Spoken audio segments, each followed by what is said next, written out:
guess the last thing that I was going to talk about is when we come out of this period, Alex, from an employer perspective, do you have any sort of final comments you'd like to make as to, you know, how you go about gathering your employees together and you know, recovering, I guess, from this situation?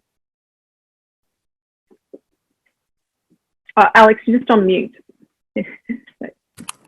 Sorry. At the moment, you know, all businesses are in survival mode, and so we're just trying to get through the next week, the next month, and with the uncertainty, we're not sure how long this survival mode will take place. But the reality is that we will come out the other side, and that most of the organisations that we deal with will continue to operate in some form.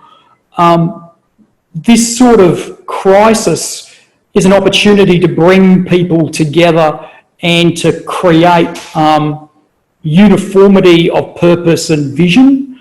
At the moment, that all seems too hard, but there will be some positives to come out of it, and as people start to return to the workforce, there will be a period of time of elation that things are returning back to normal, and that provides an opportunity to reset organisational goals, reset structures when we have a lot of positivity.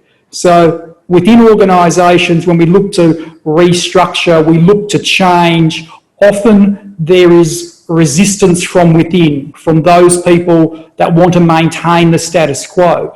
I think it's fair to say that no one anywhere in Australia at the moment wants to maintain the status quo. So when we come back together, there is an opportunity to re-image, reimagine, restructure the organisation in the way that we want it, in a way that it will be stronger, in the way that it will thrive into the future rather than survive in the short term.